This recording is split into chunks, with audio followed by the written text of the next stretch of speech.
வாடகை தாய் முறையை ஒழுங்குபடுத்தும் அம்சங்கள் கொண்ட மசோதாவுக்கு மத்திய அமைச்சரவை ஒப்புதல் அளித்துள்ளது.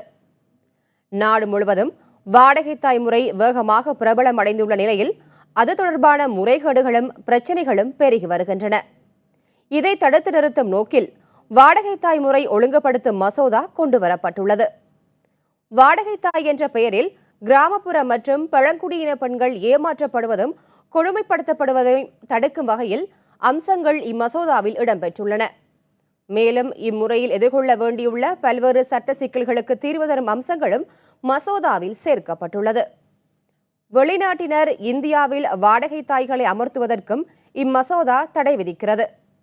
கர்ப்பம் தொடர்பான பிரச்சனைகள் கொண்ட பெண்கள் வாடகைக்கு வேறொரு பெண்ணை அமர்த்தி குழந்தை பெறுவதே வாடகை தாய் முறை எனப்படுகிறது.